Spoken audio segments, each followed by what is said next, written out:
Horror कहानियां थी। खून की प्यास पार्ट 2। और उसके बाद वो जंगल एक बार फिर से सुमन की चीखों से गूंज उठा। लेकिन आज की रात सुमन की चीखों को सुनने वाला वहां पर कोई भी नहीं था। अगर वहां पर कोई मौजूद था तो बस हरिया, जो कि अब एक भेड़िए में बदल चुका था। सुमन के बालों को पकड़कर घसीटते हुए वो जंगल के बीचों बीच एक जगह पर ले जा रहा था। अगली सुबह गांव में। अरे भाई, पता नहीं क्या बात है, अपने गांव का हरिया किसान और उसकी पत्नी सुमन दोनों गायब हैं। दोनों का कोई अता पता नहीं। अरे कैसी बातें कर रहे हो भाई, ये कब हुआ है?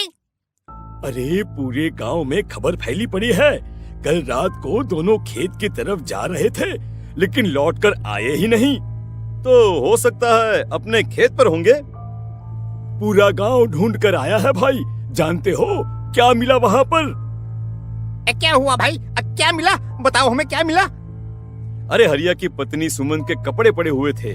शरीर का एक एक कपड़ा फटा हुआ झोपड़ी के बाहर पड़ा था, लेकिन दोनों पति पत्नी का कोई पता ठिकाना नहीं था।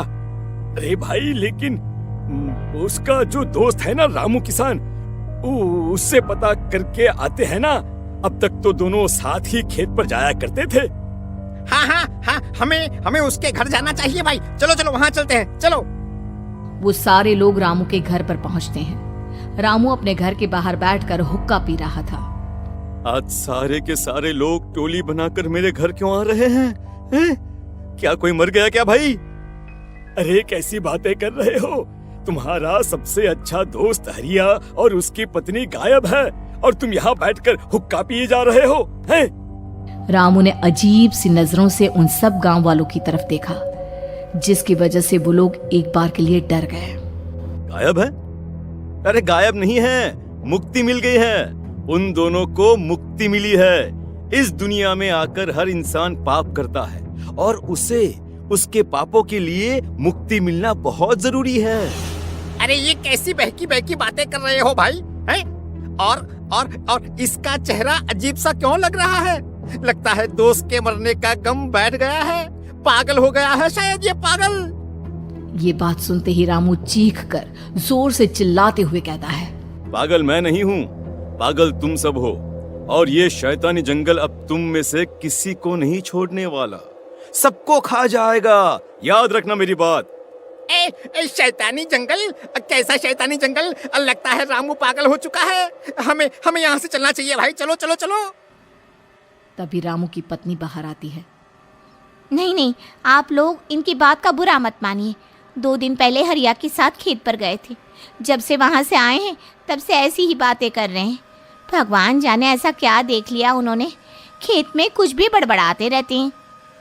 लेकिन गांव के लोगों ने कमला की कोई बात नहीं सुनी और वो सब वहां से चले गए। रात अब धीरे धीरे ढलने लगी थी। तभी अचानक किसी ने धीमी सी आवाज में रामू को पुकारा। रामू, आ जाओ, मैं तुम्हारा इंतजार कर रहा हूँ। और सुनो, अपनी पत्नी को साथ लेकर आना, नहीं तो काम अधूरा रह जाएगा। ये आवाज सुनते ही रामू के चेहरे पर शैतानी मुस्कुराहट आ जाती है। वो धीमे कदमों से अपने घर के अंदर आता है। क्या हुआ? तबीयत ठीक है ना अब आपकी? मैं तुझे अपने साथ खेत पर ले जाने आया हूँ, चल। मैं तुम्हारे साथ कहीं नहीं जाने वाली। मुन्ना गहरी नींद में सो रहा है और उसे अकेला छोड़कर मैं तुम्हारे साथ खेत पर नहीं आ सकती। वैसे भी तुम्हारे उन खेतों में भगवान जाने कौन सा राक्षस घूम रहा है, मुझे तो डर लगता है। रामू गुस्से में दांत पीसता अपनी झोपड़ी से बाहर आ जाता है और कमला गहरी नींद में अपने बच्चे के साथ सो जाती है। तभी अचानक रात को रामू की झोपड़ी के ऊपर एक साया वही गाना गुनगुनाते हुए घूमने लगता है जो हरिया के मोबाइल में बजा करता था। मैं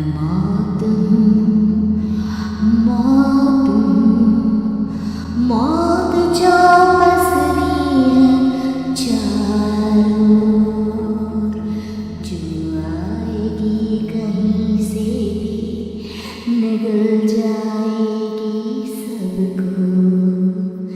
मैं है माँ